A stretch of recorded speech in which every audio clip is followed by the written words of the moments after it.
Greetings, everyone. I'm Helen Hudson, President of the League of Women Voters in Montgomery County, Indiana, and it is my pleasure to welcome you to our October virtual Lunch with the League. Lunch with the League is a monthly forum designed to inform the public about issues of community concern. Often these issues are also of state and national concern as well, as is the case with today's program. This is the 7th of our special 2020 series of Lunch with the League programs online.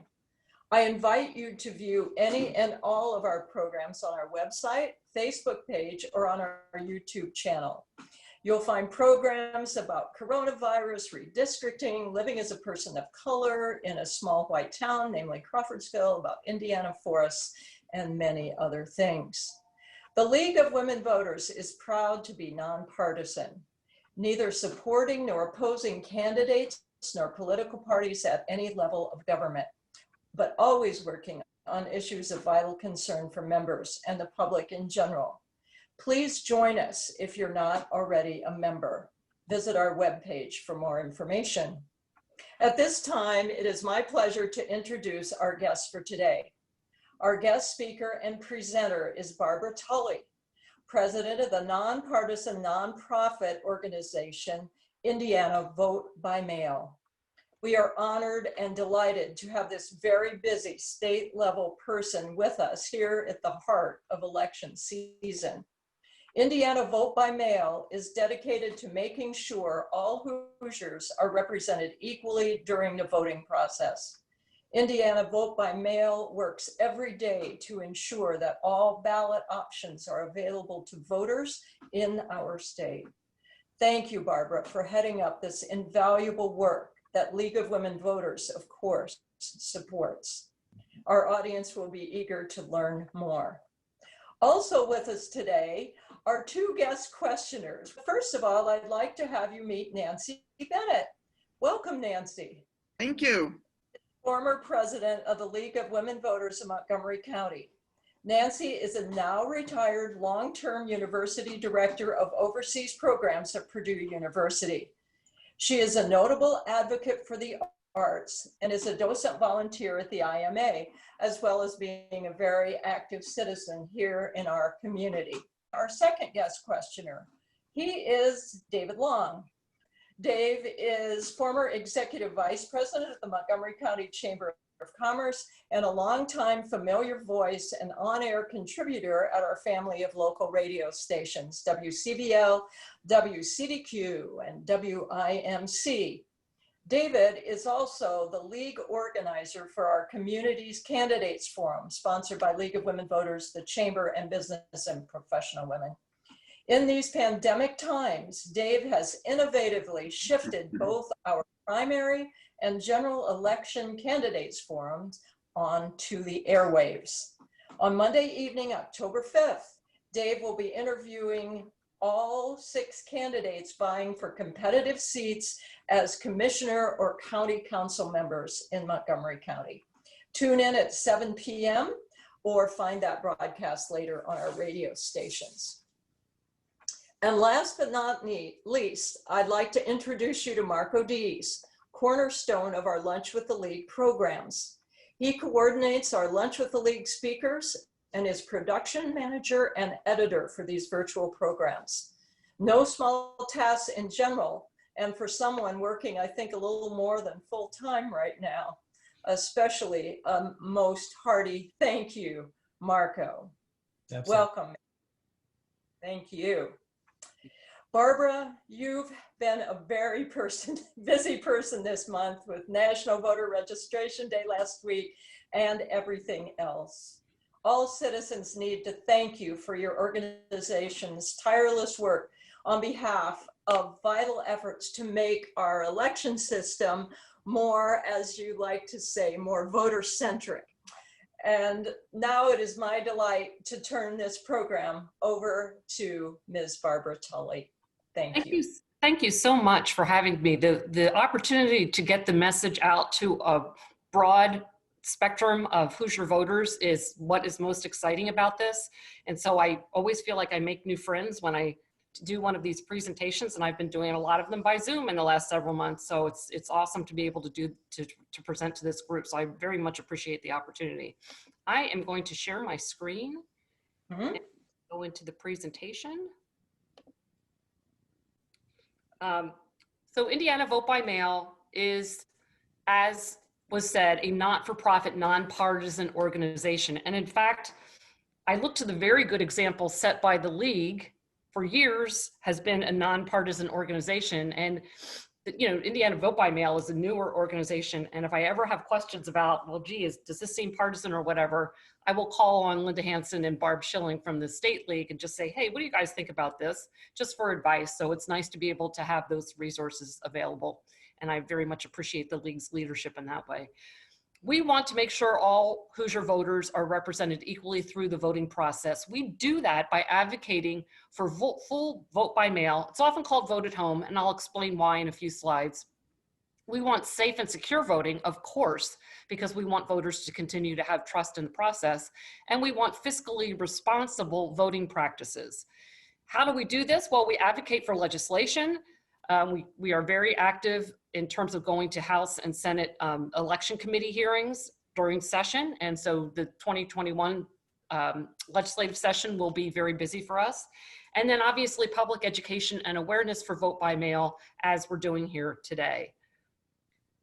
Just to put some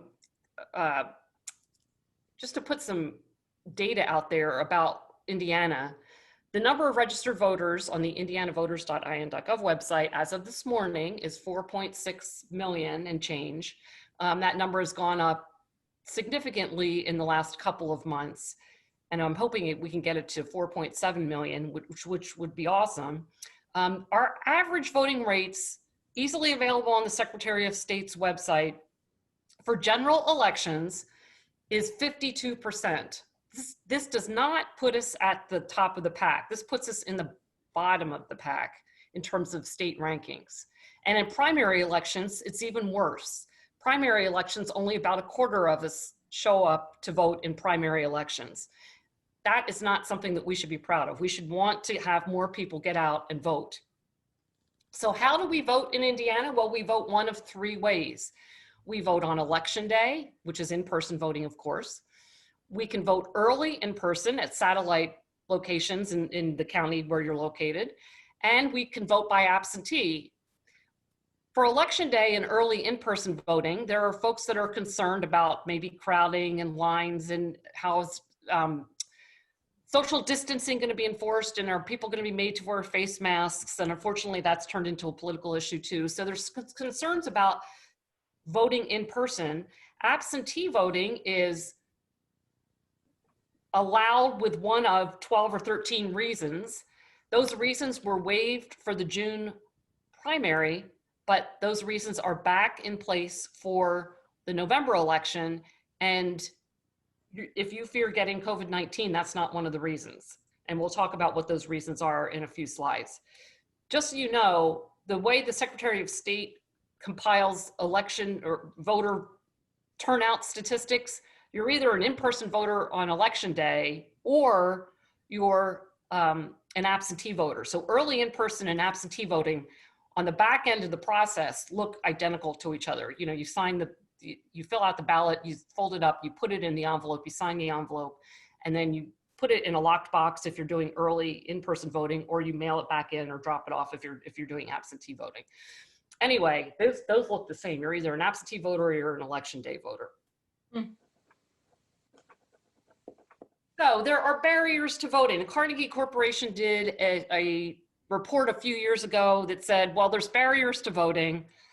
And I don't mean to say that any state that has put some of these things in place has done these deliberately to make them barriers to voting. It's just that the effect of them in total become barriers to voting. So things like voter ID requirements, voter roll purges, reduced early voting or reduced voting hours or poorly trained poll workers, things like that in total, when you look at a set of things across a state, mean that they become barriers and they don't entice people to come out to vote. But there are solutions to those barriers. So a group called Nonprofit Vote and then the US Elections Project did a study on the election in 2018. And they said, well, okay, there are barriers to voting. We all know what the barriers are, but what are the solutions to those barriers? And the solutions that they came up with were things like same day or automatic voter registration, vote by mail, pre-registration of 16 and 17-year-olds, and nonpartisan redistrict, among other things. So there are ways that we can solve those barriers to voting. We just need to actually have the political stomach in the state to do it. The more difficult challenge that we're facing for the general election, and I think we all know this, is that there's a lot of misinformation and disinformation out there. And a lot of it has started with bots and trolls, and then it gets picked up by various parties with agendas on the left and the right. I am not pointing fingers at any particular person or party or anything. It happens across the political spectrum. And then it gets turned around, and the net effect of all that is it results in voter suppression. We are all susceptible to getting ourselves wound up about an issue of this, that, or the other. And we have to be very, very careful to guard against that. So there have been Republicans and Democrats that have been combating the myth of voter fraud, which is widely debunked. And we need to continue to fight that. We don't want voters to lose confidence in the process. We want them to know their ballot's going to be counted, and we want them to continue to show up. But we really have to work hard to combat misinformation and disinformation. In the appendix to this presentation is a list of resources about combating misinformation, disinformation. So let's talk about the voter fraud myth. There are a lot of studies that show that widespread voter fraud that's alleged by some people is actually a myth. The Brennan Center for Justice has done a number of studies. In this one in particular, they said, yeah, voter fraud is mostly traceable to clerical errors and bad data matching. It's not due to bad actors trying to shift an election result. The Heritage Foundation tracks voter fraud as well, and they have found that vote by mail states have no higher and often have lower per capita rates of voter fraud. So we need to educate ourselves about voter fraud. Also in the appendix to this presentation are a number of resources dealing with voter fraud, so that when you talk to your friends and family members and neighbors, if they start saying, well, there's voter fraud and vote by mail, no, like here's all these academic studies and news reports that show that voter fraud is a myth. In Colorado is a vote by mail state. A study was released in May of this year that looked at Colorado pre and post vote by mail, and it found that voting turnout rates went up almost 10%. And they looked at the study looked at across several demographics: race, age, education, occupation, income, wealth, the usual kind of demographics that you would look at.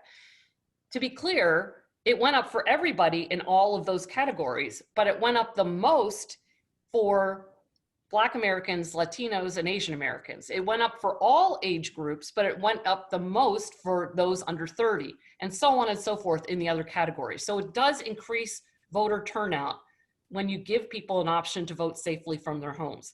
The place where it doesn't show any preference is by party. So one party over the other does not benefit from vote by mail.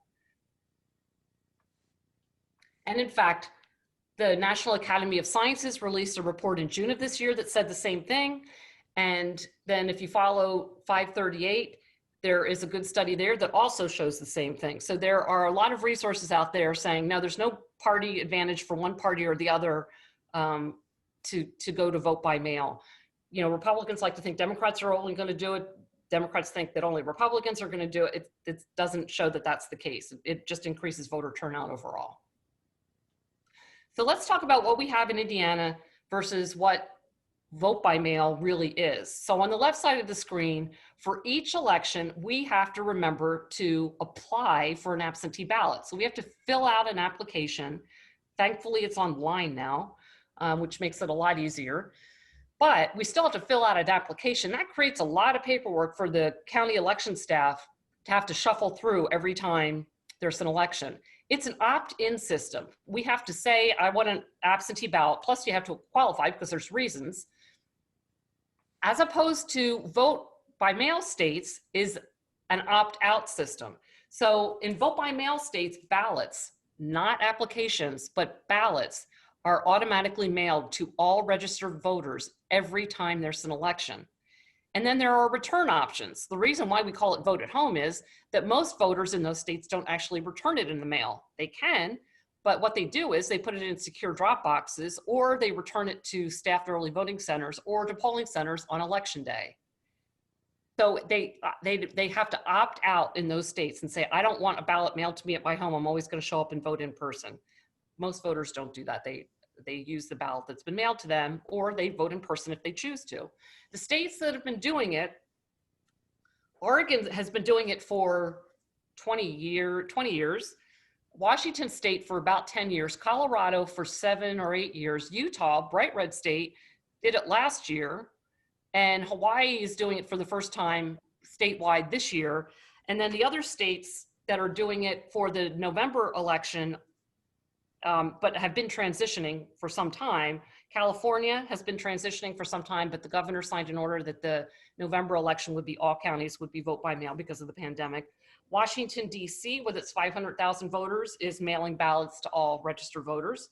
New Jersey, Nevada, and Vermont are states that for the November election are mailing ballots to all registered voters.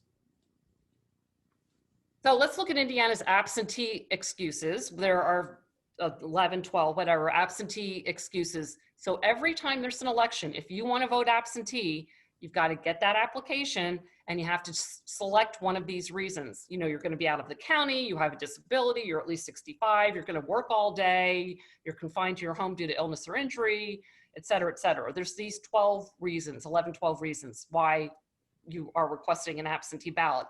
The problem with these reasons is the counties don't monitor them.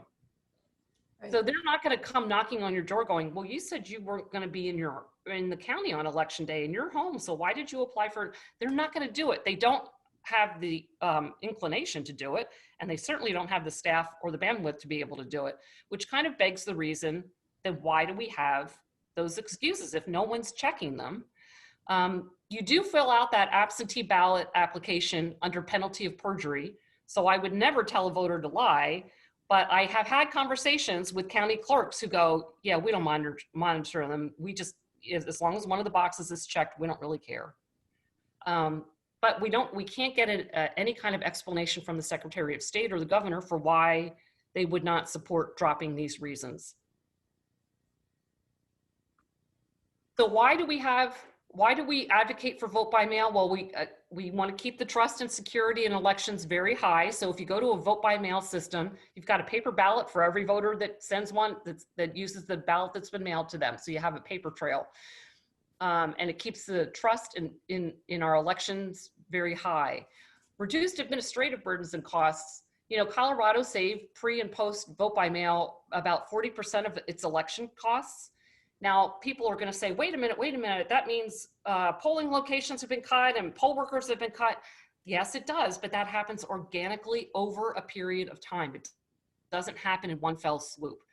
What happens is when you start mailing ballots to everybody, there's people that are very traditional and want to show up and vote in person, okay, fine. But over time, what happens is that people go, well, wait a minute, why am I going to go stand in a line and vote in person when I have the ballot here and I can sit at my kitchen table? And so over time, what happens is polling places are used less and less, and the counties are forced to look and say, well, gosh, we don't need, I'm going to make numbers up, we don't need 100 polling locations, we only need 70. And the next election season, oh, wait, we only need 50 this time because people just aren't using them. And so over time, what happens organically is people start using the ballot that's been mailed to them, and you save election costs that way. And then you don't need to buy as much of that expensive electronic equipment either that needs to be replaced from time to time. Studies have also shown that there is better down ballot engagement when voters have a chance to sit at their kitchen table and thoughtfully look at the whole ballot. If you've been standing in line on election day or for early voting and you've been in line for a couple of hours, all you want to do is get through the process. And maybe what you do is you just vote the highest office on the ballot and you skip the dog catcher. right? You don't go all the way down the ballot. Vote by mail states show that voters who've received the ballot in their homes tend to vote everything from president all the way down to dog catcher because they have a chance to thoughtfully look at everything that's on the ballot. Of course, improved participation by all populations, as we saw in the Colorado study, and then just higher overall voter turnout. So this is what it actually looks like. Every registered voter receives a ballot automatically 2 to 3 weeks prior to an election. The thing that makes it vote by mail is the barcode on outbound and inbound envelopes. That barcode that's in the red box at the bottom. That's the same kind of scanning technology that you would see on an Amazon package or FedEx or UPS that allows that piece of mail to be tracked. It allows election staff to track it, and it allows voters to sign up for text and email alerts so they know the ballot's on the way to them, they know that the election office got the ballot back, and they know that their signature's been verified and the ballot is being sent for tabulation. The other USPS standards are envelope size, and for best practices, a 6x9 or 10.5 by 4.5 envelope. When some of us from Indiana Vote by Mail visited California and Colorado in early March of this year to observe their election processes, we saw 6x9 envelopes like the size of the ones pictured here. That seemed to be the more common size. The other standards is the election mail swoosh that I have a red box around there. That is an official, it's only used for balloted mail. And then the other best practices, it's not a requirement, is that color bar that's down the left-hand side, but we saw it widely used in Orange County and in Denver County. So the outbound to the voter is a blue stripe down the side of the envelope, and the inbound from the voter is a green stripe. That allows election staff and postal workers to very quickly, especially election office, very quickly to find like, oh, wait a minute, there's a blue envelope amongst all these green ones. Something's wrong here, this doesn't belong. It's just another visual cue. It's not a requirement, but it is a best practice. So why do we want to do this? We want to give options to voters. It doesn't require voters to vote a ballot when it's received in the mail. We're Americans and we hate to be told to do anything. And if you don't want to vote that ballot that's been mailed to you, you don't have to vote it. I don't want anyone to think that when ballots are mailed in vote by mail states that they have 100% voter turnout. They don't, but they certainly have higher voter turnout than Indiana does. It doesn't do away with voting in person at a polling location if a voter chooses to do it. You can still go vote, even if you've been mailed a ballot, you can still go vote in person. You can't vote twice, so nobody can do that. So it doesn't decrease options for voters, it increases options. So let's talk about polling locations for just a second. Of course, in vote by mail states, you can vote in person if you choose to, just like you can in Indiana. In vote by mail states, you can walk in and register to vote. So if your registration is lapsed or you've never been registered and you want to register, you come in with whatever documentation you need, you register, and you can vote at the same time. You can also update your existing registration record in real time. Can't do that in Indiana. You can return your mailed ballot.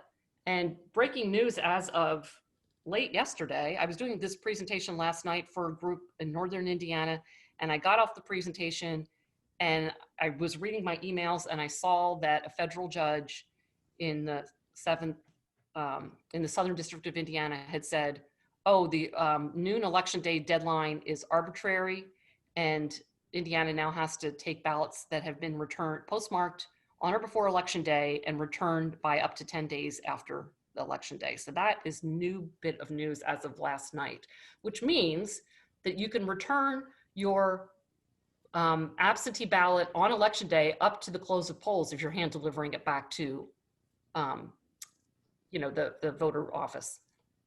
And then obviously assistive technology for disabled voters, which we have in Indiana.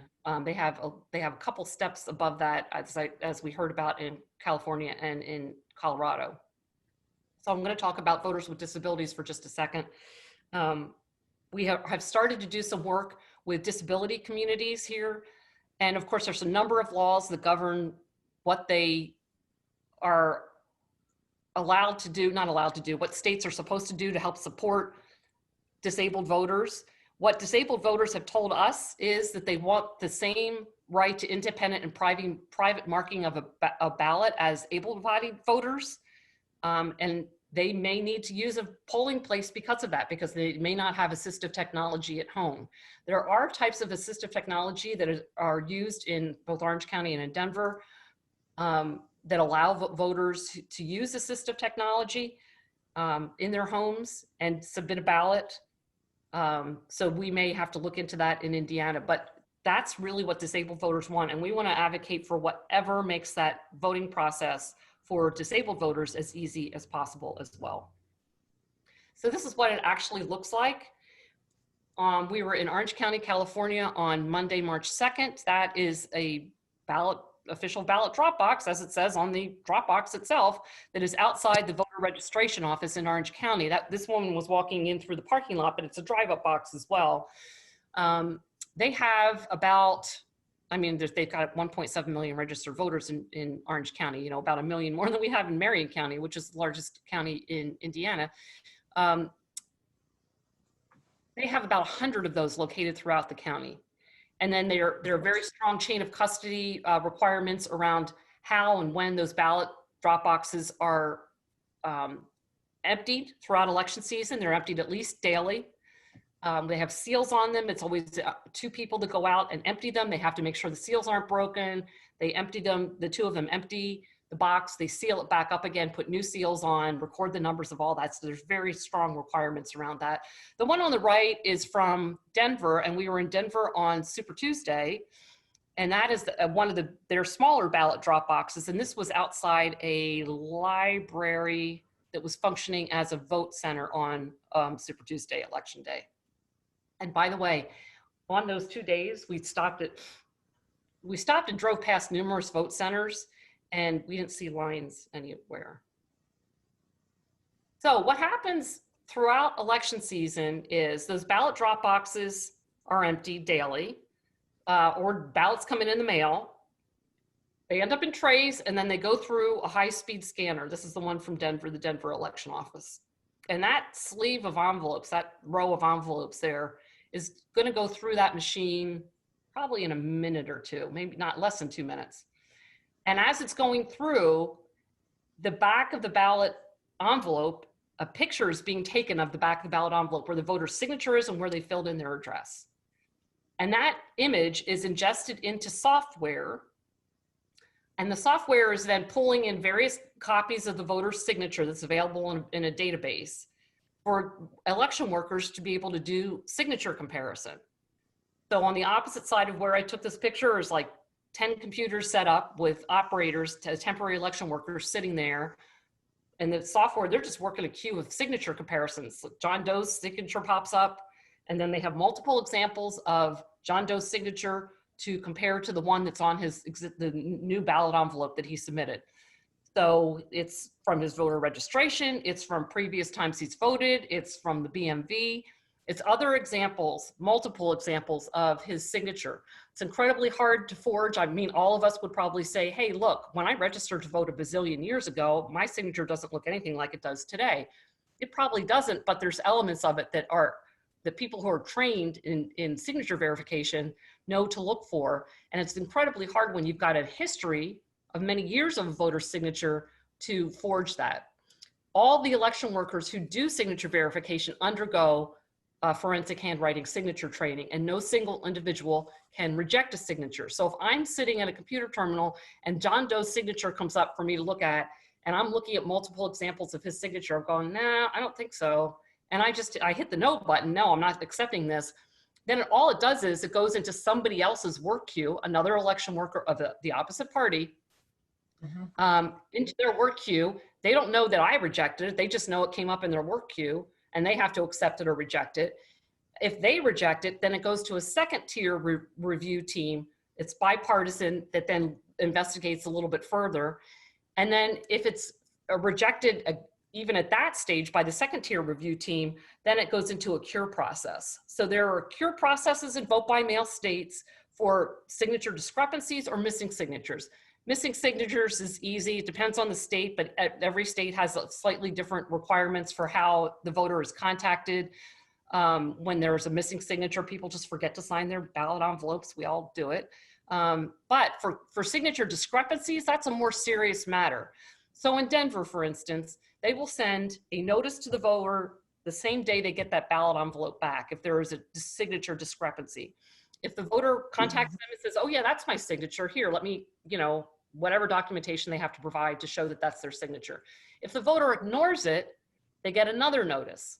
If the voter ignores a second notice, they get a third notice. And if they ignore that one, then it gets referred to the district attorney in the county to further investigate and possibly prosecute because it's a case of voter fraud. So these things are taken very seriously in terms of that signature verification and cure process. That's cool. This is what it looks like. So after the signature verification, those ballot envelopes go back through that high-speed scanner again, that high-speed sorter again, and the yes envelopes go flying down one track, and the no envelopes, which is very few, frankly, go down another track because they have to be further investigated and cured and whatever. All the yes ones then go into the ballot prep area.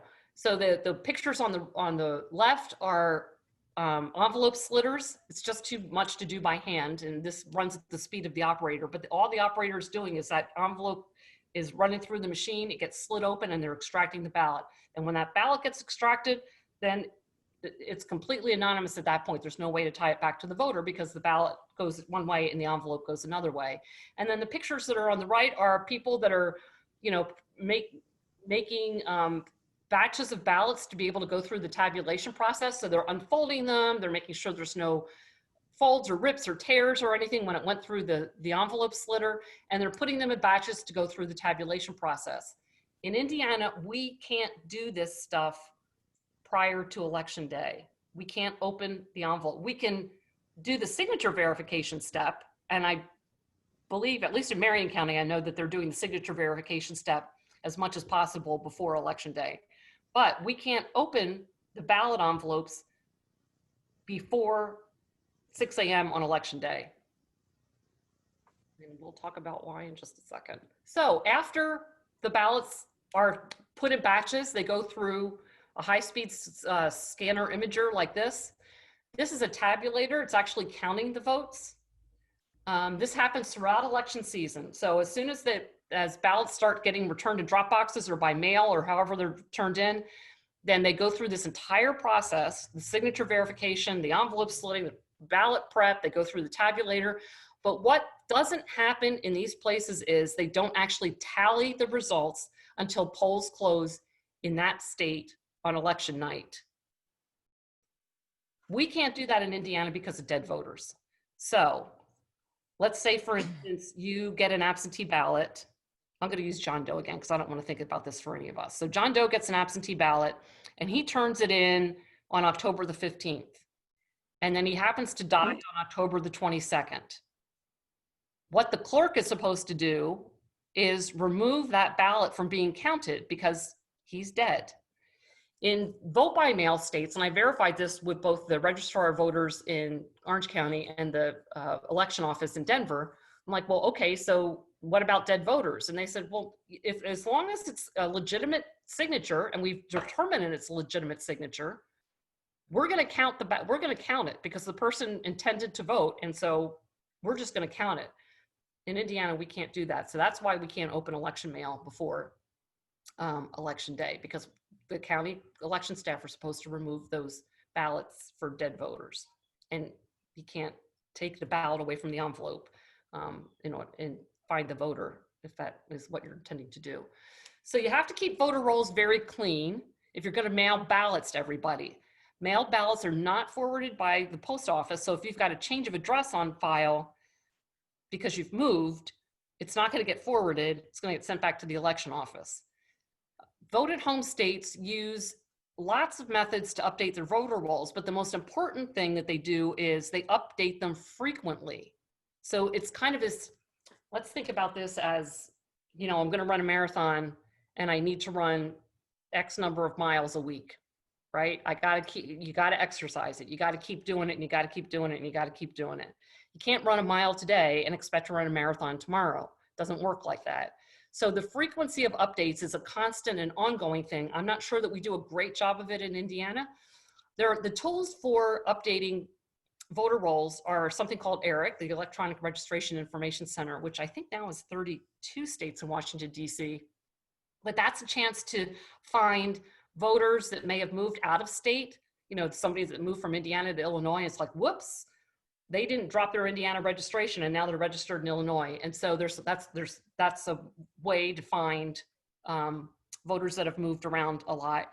Usually states use ERIC maybe once or twice a year. They don't use it that frequently. What they use frequently is national change of address, which is a post office service, Social Security death records, of course, to remove dead voters from rolls, and then in-state databases like the BMV or the Department of Revenue. What I have heard from election staff, and of course I'm in Marion County, so you ought to ask in Montgomery County if folks feel this way too, but what I've heard people say is, and even at the BMV, not that I'm at the BMV that often, but, well, if you had a transaction at the BMV, yeah, it should update in the statewide voter registration system, but it doesn't always do that, so you might want to check. Well, why not? Why is that not like Loctite so that when you have a transaction with some state agency like the BMV and you want to update your address or update something, which you have the chance to do at the BMV, why isn't that just Loctite that information flows over to the statewide voter registration system? I mean, I think Indiana has a lot to answer in that regard. So our friends at voteathome.org do a lot of nice research and advocacy work. We are not formally affiliated with them, but they let us use all their very cool graphics. So they put this map together to show what states are at different stages of moving to vote by mail. So this has changed. So this is for May, which feels like it was a bazillion years ago, but it's even changed a little bit more. So this kind of the 5 steps that you do when you move to vote by mail, you do it in stages. You don't just do it all at once. You know, we have a few states where an excuse is required. Indiana is an excuse is required, but there is an age waiver if you're 65 or over. Most states, frankly, I think it's like 32 at this point, are no excuse required. So you can ask for an absentee ballot. You still need to apply, but the state doesn't care why you're asking for an absentee ballot. I just want an absentee ballot. I'm in Illinois. Okay, fine. Here's your absentee ballot. They don't care why, you're asking for an absentee ballot. There are a small number of states in step 4, which is no excuse with a permanent option. So yes, I have to apply for an absentee ballot once, but I'm checking a box on the application that says I always want my ballot that way in future, and I don't have to keep reapplying. And then step 5, full on vote at home, which includes that barcode on the inbound and outbound envelope. There are some counties in Indiana that are moving to that barcoding technology. I'm not sure who's the closest to doing it on both pieces. I think some of them may use it on the outbound piece, but I don't know if they're using it on the inbound, and I don't know if they're doing notification of offering voters notification through Ballot Scout or Ballot Tracks or something like that. Anyway, so the states that are full vote at home, we said Oregon, Washington, Utah, Colorado, Hawaii, and then, as I said earlier, California, Washington, D.C., New Jersey, Nevada, and Vermont.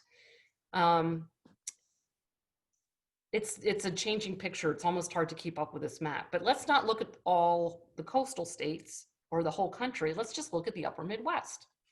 So the 12 states in the upper Midwest, 10 of them have no excuse absentee voting. The states that surround Indiana, Illinois, Michigan, and Ohio, all have approximately 8 million registered voters each. Indiana has almost 7 million registered voters, and somehow we can't figure it out. But the rest of the upper Midwest has figured it out. So it kind of begs the question, why can't we figure it out? I will cite Nebraska as an example. So Nebraska has 93 counties, almost like our 92.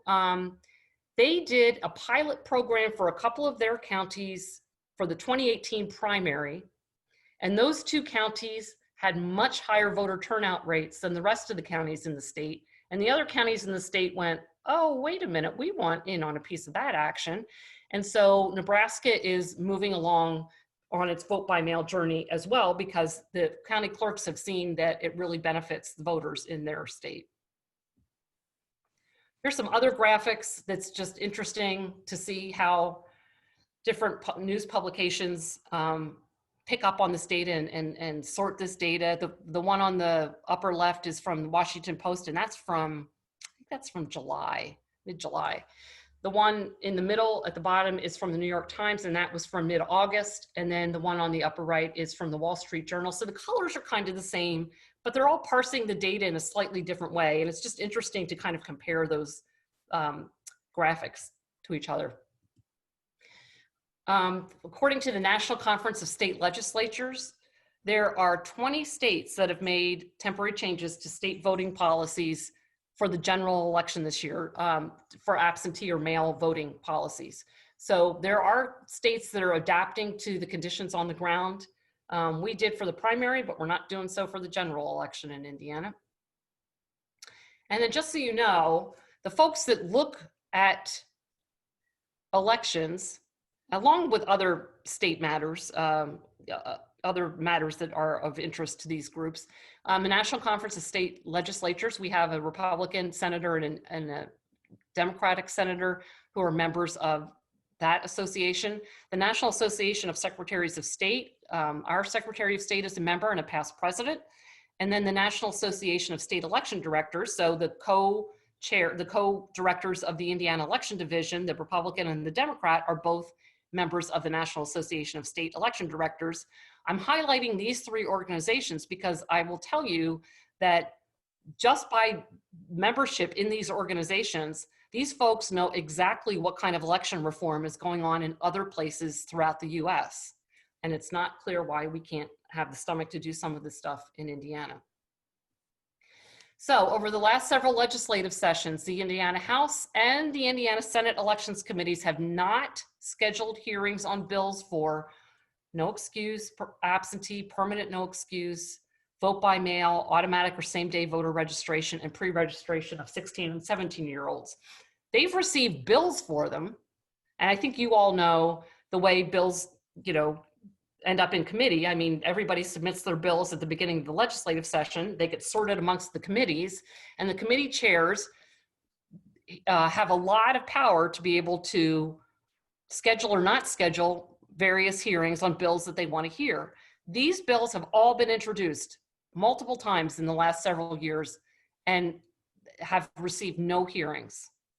But we need to get some spine, and we need to make sure that the committee chairs hear from us. The committee chair for the House Elections Committee in the past, and I'm sure will be in this upcoming legislative session, is Tim Wesco for the House and Senator Greg Walker for the Senate. So if you're interested in contacting folks about bills that are going to be heard in the next legislative session, once the bills are released in the new legislative session, and those are the folks that you got to start contacting and say, schedule a hearing for these things. We have legislative priorities at Indiana vote by mail, obviously for no excuse and permanent no excuse. We've got to get drop boxes like we saw in Denver and in Orange County. Right now, that's not permitted. We've got to do a better job of voter roll cleanup. We have to deal with the dead voter issue and the tally process so we can get ahead of getting those votes counted. And then we need to set up the right legislative framework for some counties to pilot vote by mail so they can see how they like it instead of spending more money on expensive electronic equipment. So how do we get there? Well, we want to create a different vision for voting in Indiana. Obviously, we want no excuse and permanent no excuse. We need pilot programs, as I just said, and usually it's done in states by county or by special election or local, state, federal, whatever election. They kind of ease into it to work out any kinks. We have to fund the right infrastructure in Indiana to make these processes go more smoothly. So we don't have the infrastructure that we saw in Denver and in Orange County. We don't have the high-speed sorters. We don't have the envelope slitting machines. We can't open the ballots before election day, ballot envelopes before election day. But we need to fund the infrastructure. 68% of Indiana's voters live in 20 counties. I am not saying that the counties with a smaller number of voters shouldn't have resources. They need resources too. But if we're looking at more automation, then we probably ought to concentrate those resources in the largest counties first. And some version of that needs to maybe go down to the smaller counties in a smaller form. but we have to allocate resources appropriately. And then use the resources available for best practices from organizations like Vote at Home, from the Center for Tech and Civic Life, or the Center for Civic Design, lots of other organizations who have a host of best practices for how states can move to vote by mail. And they can work with state and local election leaders to be able to implement practices that would make the process go much more smoothly. So there's 4 things that you could do. We're fast approaching the October 5th voter registration deadline. You can help people register or make sure your own registration is current at indianavoters.in.gov. Very easy to use that website, so I will give the state kudos for that. Check and make sure your own registration is current. Make sure that you're an active voter and that your registration address is correct, and you can do that on indianavoters.in.gov as well. You can apply for an absentee ballot on that same website. You just log in, you go into My Voter Portal, you put in your name, first name, last name, date of birth, and county, and then it brings you into your information. And then on the left-hand side of the screen, absentee voting, and the absentee application is in that little drop down. And you can apply right online, and you don't have to wonder if the county ever got your absentee ballot application. You have until October 22nd to apply if you qualify for an absentee ballot. I would not suggest waiting that long. If you qualify, get it now. And then subscribe to our newsletter. We want to make sure that our subscribers know, and I don't send out many of these newsletters, so I'm not going to flood your inbox. But we want folks to be reaching out to their state legislators and making sure that they know how you feel about voting reform in Indiana. And then if you've got other community groups that you're a part of and you want us to speak to your community group, please let us know, contact us. So voting by mail is safe and effective. We know it's safe and effective. It increases voter turnout. It gives us a paper trail that's auditable for all elections. But we don't have the automation in Indiana that will make it as smooth as it is in a vote by mail state. Doesn't mean anything's wrong. It just means it's going to take a little bit longer for election staff to be able to get through that counting process and release results. So we need to be patient with that process. We want to create a voting culture in Indiana. We want to increase voter turnout, and vote by mail is only one of the ways in which that can happen. Automated and same-day voter registration are other things that we could do. Vote centers is another way. Only about half of Indiana's counties have vote centers. The rest have precinct-based polling. Vote centers are the best things in sliced bread because you stood in line for a couple of hours only to find out that you turned up at the wrong place because the precinct had changed or something, and then you have to go to your other precinct and then wait another couple of hours. It turns people off from voting. Vote centers, you can go anywhere in the county and vote. It's terrific. Indiana is one of the only states that doesn't require employers to give employees time off work to vote. Most states do that. There are a couple vote by mail states that when you move in state and you have a change of address with the post office on file, the post office informs the Secretary of State, and then your registration automatically gets moved, and then you get a card in the mail that says, hey, you were in this town, now you're in this town, and this is where we're going to mail your ballot in future. If you don't want us to mail your ballot to this address, then tell us. And then things like redistricting reform and civic education, obviously we need to keep those as very high priorities. But in total, what we're trying to do is increase voter turnout and increase civic engagement in Indiana. So I wanted to show you the combating misinformation links. So there's a number of links here. And how to work your way through spotting a bot and, the debunking handbook, et cetera, et cetera. The links to the Heritage Foundation data, the Brennan Center data, a couple studies that they've done. This one is from the Bipartisan Policy Center, which does a lot of really good work. This is from June of this year. This one from Columbia University is from January of 2007, but it's still very relevant today.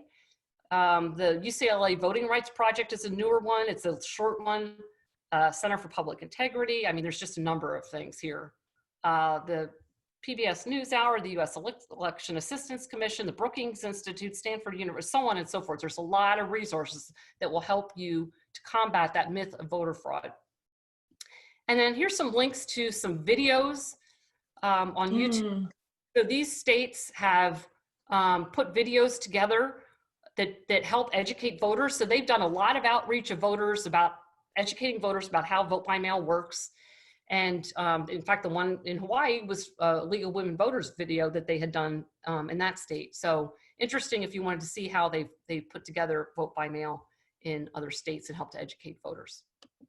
And that is all I had, and I will take questions. Yes, thank you. That was a wonderful presentation. I love that you gave us so many resources at the end. Nancy or Dave. Dave, you're muted if you want to unmute yourself. And Nancy, please feel free to go ahead. Unmuted. With a Yes, I have a question as a result of watching the debate last night on the television. There were accusations that voting by mail is a fraud. What organization, government organization, can speak to that? In other words, if the Republican Party proceeds to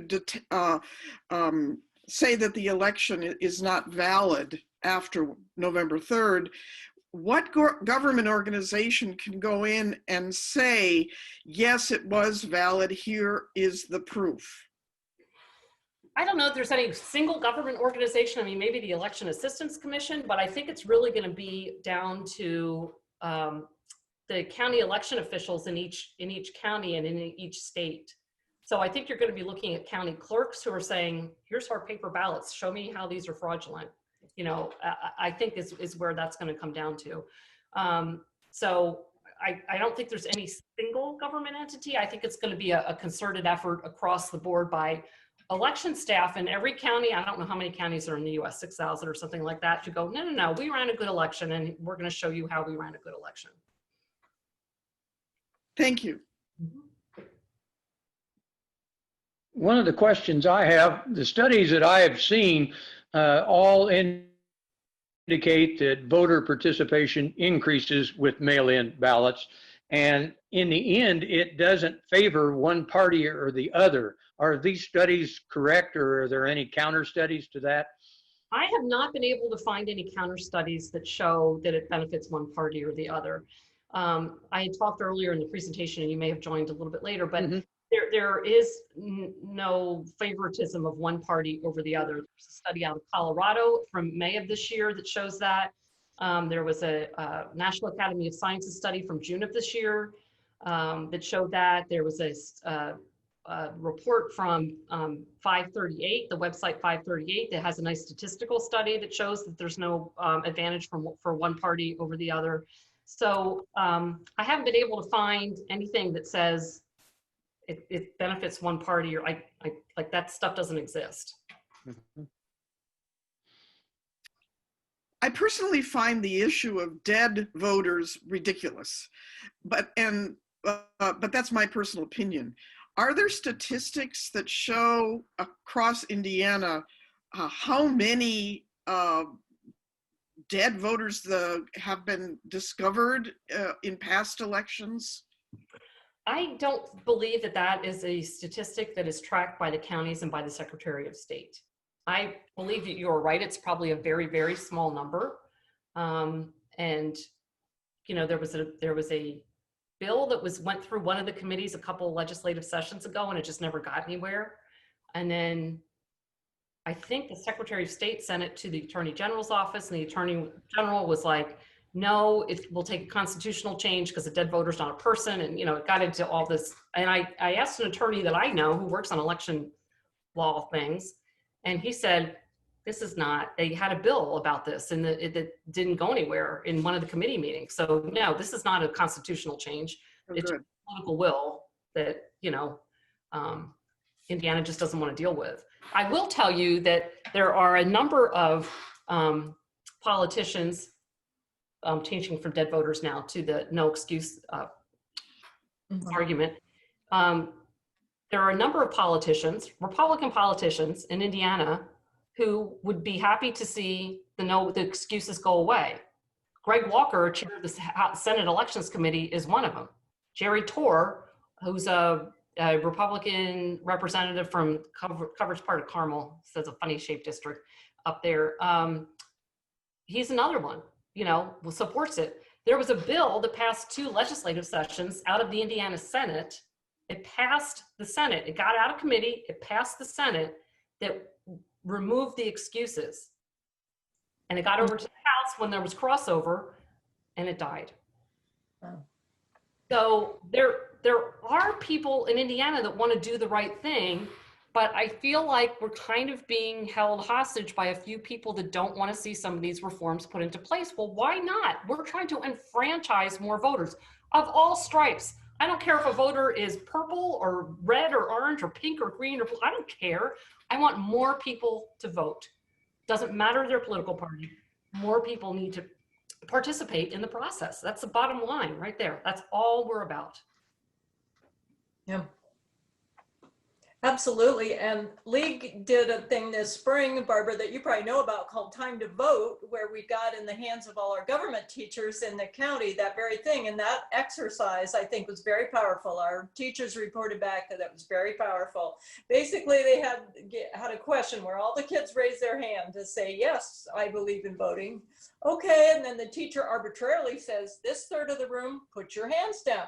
This third of your room, put your hands down. In other words, to give the kids visuals about how few people are making the decisions that affect us all, especially in their age cohort. It's exciting to see the great increase in the new vote by mail states of young voters too, as well as people of color, as you noted. Yeah.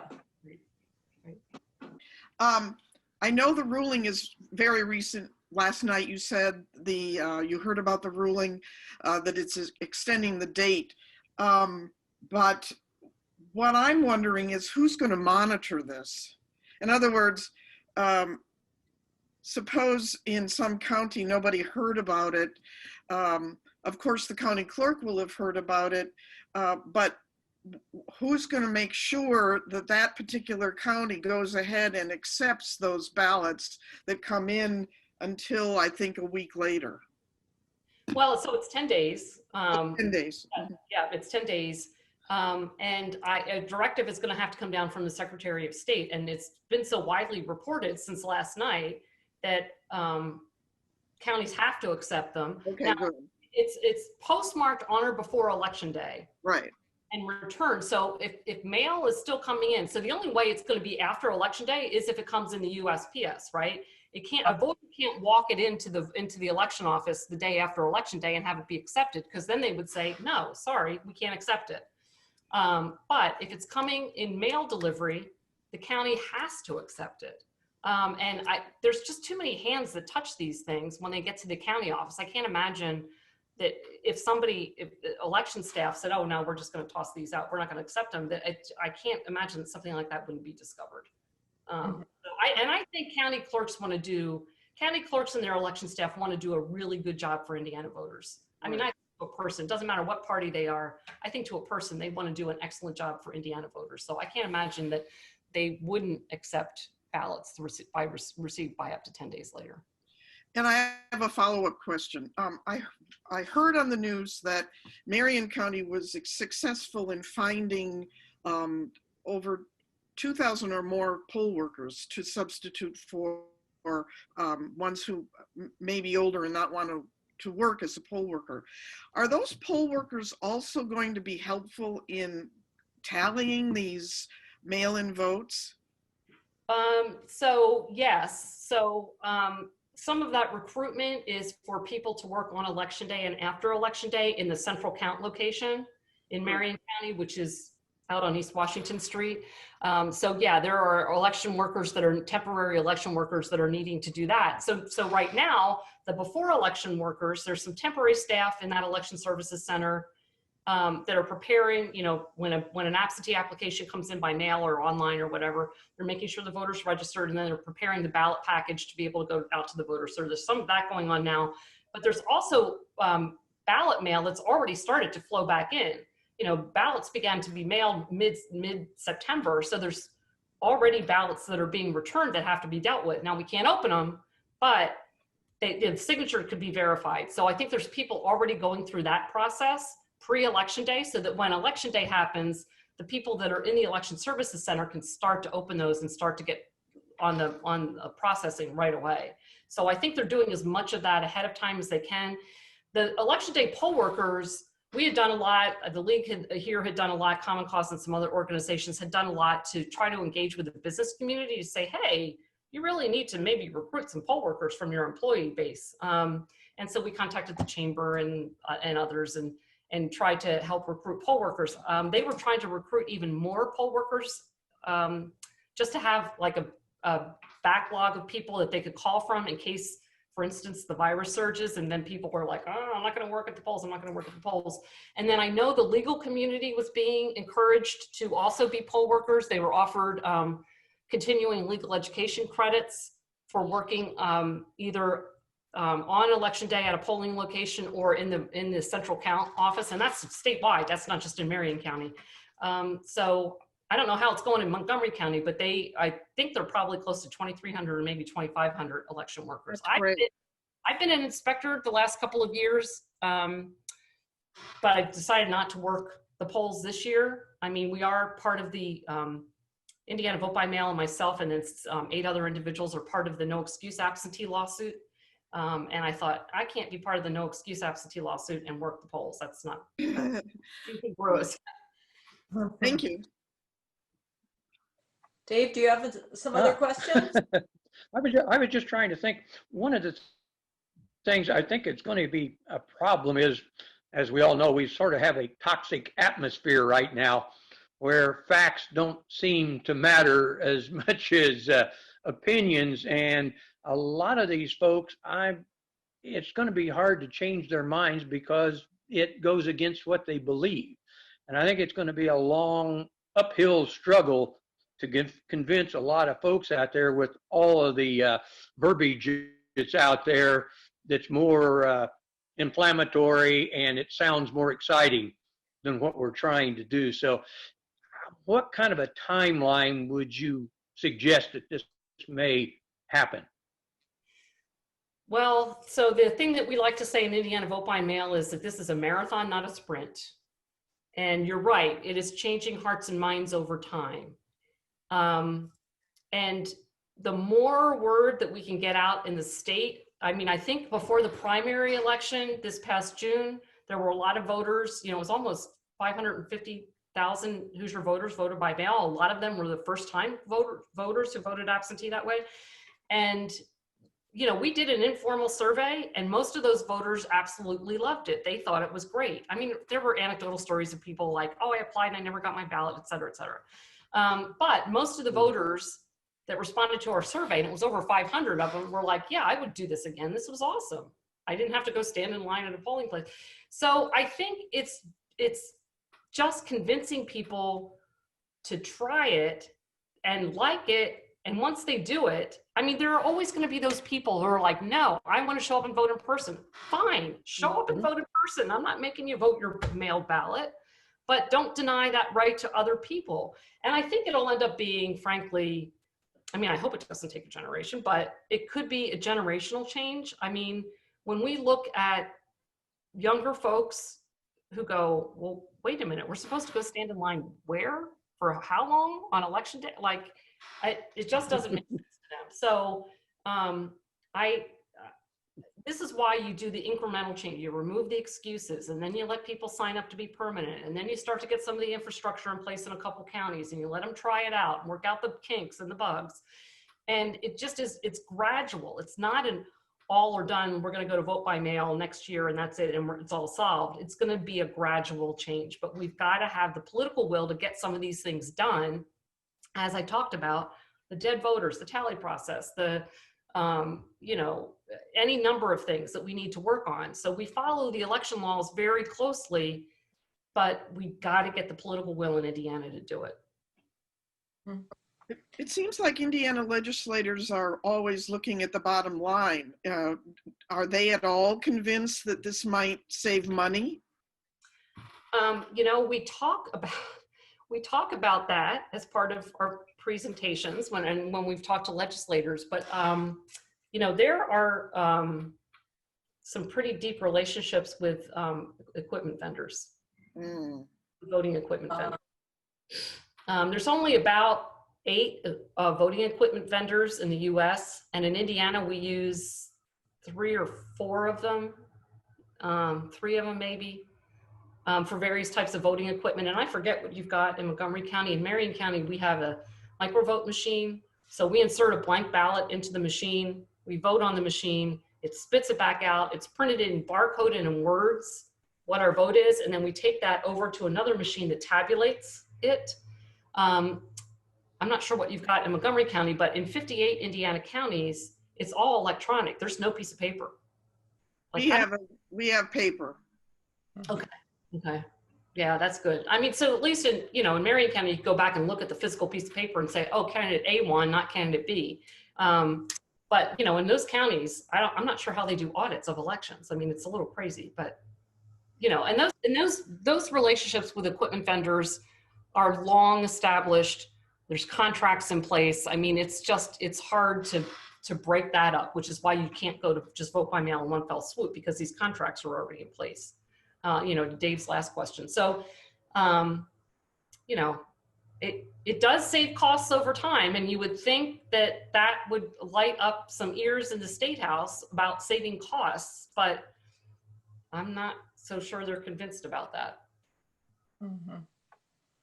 Probably need to get those vendors manufacturing the new machines, the slitters and the boxes, and you know, so they don't lose their business in that way. Anyway, but Right.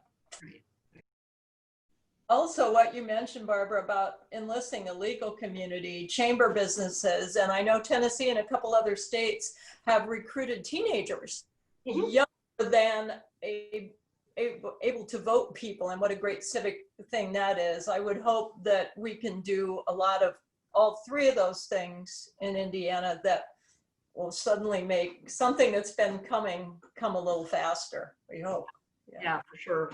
I mean, I always say, I started working the polls deliberately a couple, you know, in 2017, I think, because in my position at Indiana Vote by Mail, I'm like, this is going to inform my knowledge of the voting process much better. And I've learned a ton, and it's an awesome thing to do. Everybody should work the polls at least once in their lives so they understand what the process is like that we go through. You learn so much about voting, and I would suggest that more and more people sign up to do it. It's a really educational experience. And talk about dispelling one's sense of anxiety and fear. You watch all those checks and balances. It makes you just really, really proud of how hard county clerk staffs and all the volunteers work. We do, by the way, Barbara, do have vote centers in Montgomery County and have had for quite a while. So yay. Yay. Yeah. Marco, do you have a question, or Dave? I do. Can you hear me? Yes. Okay. Yeah. So historically, Barbara, I've from time to time I hear a political leader make a comment publicly that perhaps sounds an awful lot like an invitation to various groups to come to polls and watch. I interpret that sometimes as maybe meaning intimidate. So my question is 2-part. Has Indiana had any issues with voter intimidation? And 2, what do we do to anticipate and what preventative measures, and what if it does occur, what happens then? Who reacts, and how's that addressed? I have not heard of any stories of voter intimidation in Indiana. I did work the polls, outside the polls, in June on election day for election protection, which is the Lawyers Committee for Civil Rights Under Law, through Common Cause. Common Cause organizes that for Indiana. And it was just to observe the process and make sure that there wasn't any intimidation going on, that voters weren't being turned away illegitimately, you know, just to kind of watch the process. And so, number one, I would say, if you're worried about intimidation, the more people that have eyes on the process, the better, number one. Number 2, the media needs to know. And number 3, the person who is in charge of running the polling center is the inspector. And the inspector is the one that could be alerted to call the authorities if the authorities need to be called in, you know, public safety officers or whatever, to say, you know, these people need to not be intimidating voters. So I think that there's a number of ways that that could be combated, but I have not heard about that happening in Indiana. But I have heard of it being threatened, if threatened is the right word. And I think we all just need to have more eyes and ears on the process. So more of us that are watching, the better, to make sure everybody gets through the process safely. Sure. Thank you. And all of you who are on screen know, but for our listeners and viewers here too, it's important to know that the League of Women Voters does provide observers. We serve as inspectors, depending on the situation. We're at the courthouse, so we are a very safe and watched process here in Montgomery County. Thank you for mentioning that, Barbara. All right, do we have any final question to close us off here? What an utterly invaluable session, Barbara. Thank you so much. We will do our very best to make sure this is circulated widely in our community, obviously on the places you know it's going to appear, on the League website, Facebook page, and YouTube channel, but we'll also offer it to the city. We'll offer it to Chamber of Commerce. We'll offer it to other large entities that can circulate through their social media ways of sharing. So thanks everybody for tuning in, and we will have another virtual lunch with the League next month. We'll tell you about that when it comes, and in the meantime, remember to mask, to distance, and to vote. Thank you all very much, and thank you, our guests. Thank you. Thanks, everybody. Thank you.